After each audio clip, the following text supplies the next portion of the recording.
What transforms a man into a legend? Today, we delve into the life of Sonny Barger, the formidable leader of the Hells Angels, whose journey from a troubled youth to the helm of the most notorious biker gang in history is both captivating and controversial. Ralph Hubert Barger Jr., known to the world as Sonny Barger, was born in 1938 in Modesto, California. His early years were far from typical, marked by the challenges of growing up in post-war Oakland. This was a time and place where industries were failing and jobs were scarce, creating a tough environment for a young boy.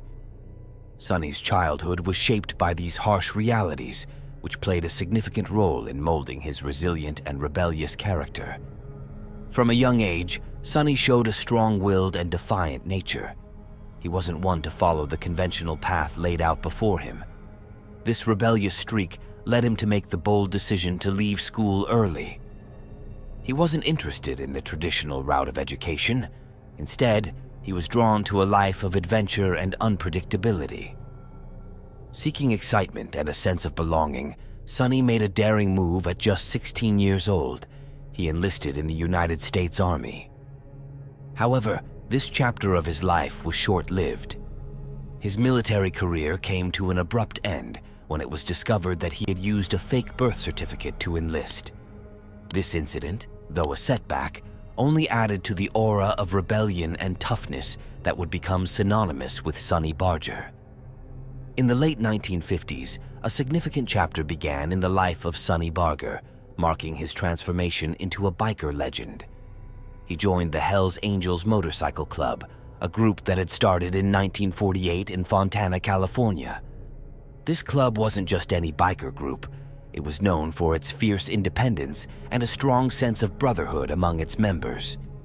Sonny's natural charisma, his ability to lead, and his exceptional skills as a motorcycle rider quickly made him stand out in the club.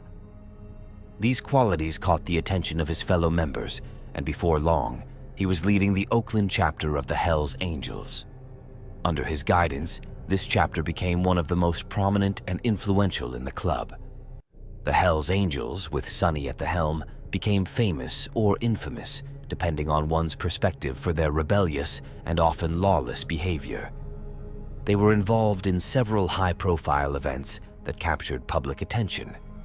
One such event was the Hollister Riot, a motorcycle rally that turned chaotic, reinforcing the club's outlaw image.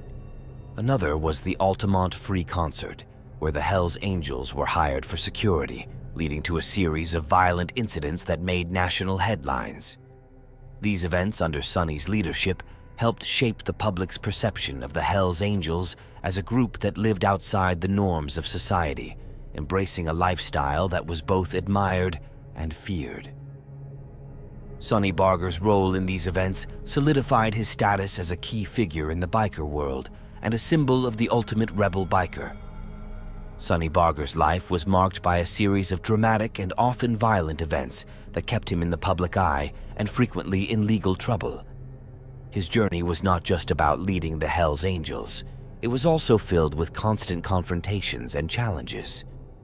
Barger frequently found himself on the wrong side of the law, leading to numerous high-profile arrests. These weren't minor infractions.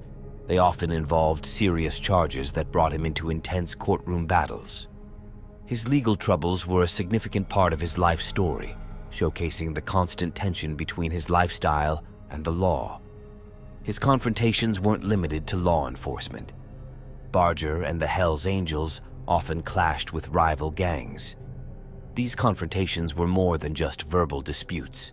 They were often violent encounters that further cemented the Hells Angels' reputation as a fearsome group. These rivalries were not just about territory or disputes. They were about the very identity and survival of the Hells Angels in the biker world. The 1970s brought about a pivotal change in Sonny Barger's life, marking both a low and a high point in his journey.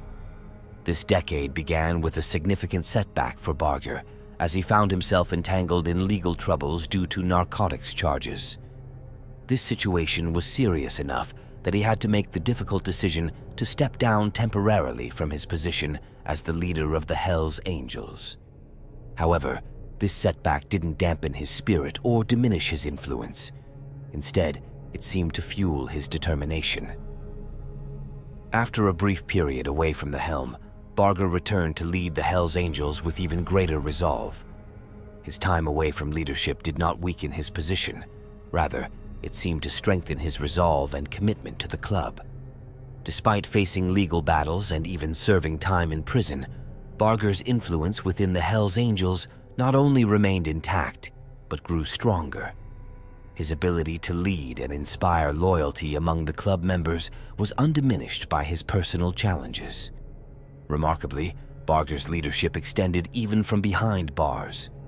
While serving his prison sentence, he continued to guide and influence the Hells Angels, demonstrating his unwavering commitment to the club. It was during this time that the Hells Angels began to expand their presence beyond the borders of California, a move largely attributed to Barger's vision and leadership. Barger played an instrumental role in establishing new chapters of the Hells Angels across the United States. This expansion was not a random spread, but a strategic move to enhance the club's national prominence. Under his guidance, the Hells Angels set up new chapters in various states, each becoming a part of the larger network of the club. This growth marked a significant evolution of the Hells Angels from a regional group to a national entity with a widespread influence. The establishment of these new chapters under Barger's direction was a testament to his leadership skills and his ability to inspire and mobilize members, even while he was not physically present with them.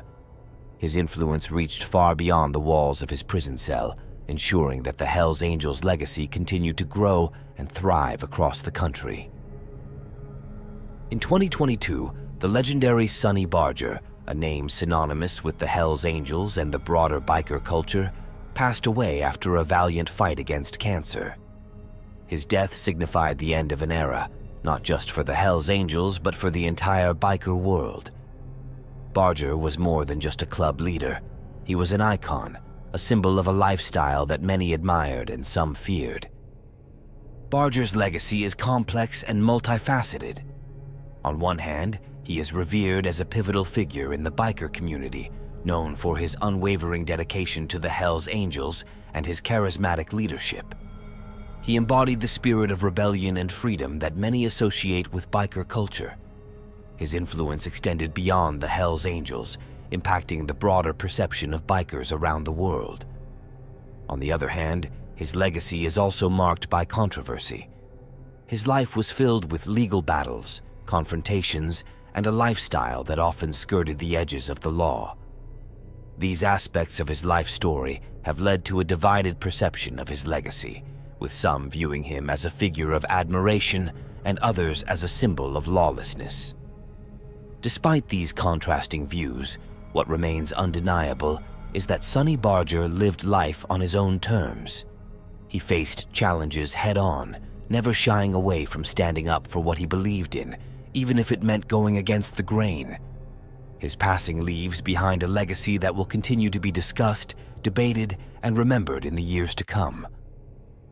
Barger's life story is not just a tale of a biker gang leader. It's a narrative about resilience, rebellion, and the pursuit of a life defined by one's own rules. His impact on the Hells Angels and biker culture is indelible, leaving a legacy that continues to fascinate and intrigue. What do you think was the key to Sonny Barger's enduring influence in the Hells Angels and the wider biker culture? Share your thoughts in the comments below.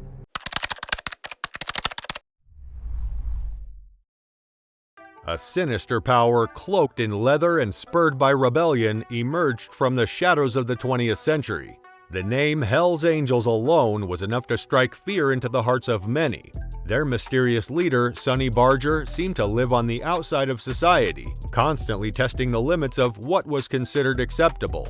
They made their mark in history with every turn of their turbulent journey, leaving a wake of destruction and unrelenting defiance in their wake. Let's check out what specific actions or decisions did this Hells Angels boss take that made him the most brutal of all the gang leaders. Born in Modesto, California on October 8, 1938, Sonny Barger is a man who defied all odds to become one of the most notorious and celebrated figures in the world of outlaw biker gangs.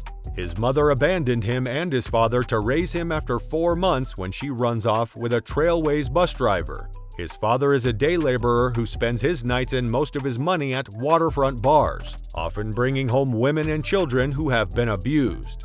In 1956, Barger co-founded his first motorbike club, the Oakland Panthers, with a group of fellow military veterans, but things changed for him as he found his true calling in life. Having joined the Army with a forged birth certificate and being kicked out 14 months later when his deception was discovered back home, Barger struggled to find his place in the world. Hurry Up and Barge, one of the most infamous and feared members, Barger eventually becomes president of the Oakland Hells Angels and travels throughout the state of California negotiating territory and alliances with other Hells Angels chapters. However, with great power comes great corruption, and by 1960, the Oakland Hells Angels have established a massive narcotics network, becoming one of the most dangerous drug-dealing organizations in the country. In the early 1960s, the Hells Angels Motorcycle Club grew in size and notoriety, becoming one of the most feared outlaw biker gangs in the United States. Along with their increasing notoriety comes an increasing number of run-ins with the law and a growing number of slayings, making Barger a symbol of everything that is wrong with the criminal underworld. Despite Sonny Barger's presence at the Altamont concert and the fact that he was not involved in the stabbing, he was not charged in connection with the incident. The event and the Hells Angels' involvement cast a dark shadow over the club's contribution to the concert and the lives of those who attended. Meredith Hunter, 18, was killed when she was stabbed by a Hells Angel after aiming a firearm at the stage. But this was not the end of his brutality. There was one more person who was killed by Barger. Do you know who we're talking about? We will let you know soon, but before that, in the 1970s, there were some other challenges waiting for him. Barger faced more legal trouble and was eventually sentenced to 4 years in prison for possession of 37 grams of heroin and possession of an illegal firearm. This period marks a turning point for the Hells Angels, as the federal government begins to take a more aggressive stance against outlaw biker gangs, specifically targeting the Hells Angels. Although the legacy stopped him from living life to the fullest, he continues to ride the open road, eventually expressing a preference for high-powered Hondas and BMWs over the Angels' traditional Harley choppers. Through it all, Sonny Barger never loses his edge. He remains a rebel to the end, defying authority and pushing the limits of what is possible. Later in 1972, Barger, along with Hells Angels members Sergey Walton, Donald Duane, Whitey Smith, and Oakland Gary Popkin, was accused of murdering Servio Winston Aguero on May 21st. Aguero was a drug dealer from McAllen, Texas, who had traveled to Oakland with a shipment of narcotics for sale. Richard Ivaldi, a prosecution witness, said that he saw Barger shoot and kill Aguero in the bedroom of an absent acquaintance's house, and that Barger then ordered the others to set fire to the building. After a 7-week trial in which Ivaldi's veracity was called into question, Barger and his 3 co-defendants were found not guilty on December 29, 1972. Sharon Gruhike, Barger's girlfriend, said she was in bed with him at the time of the murder, and thus had no reason to suspect him.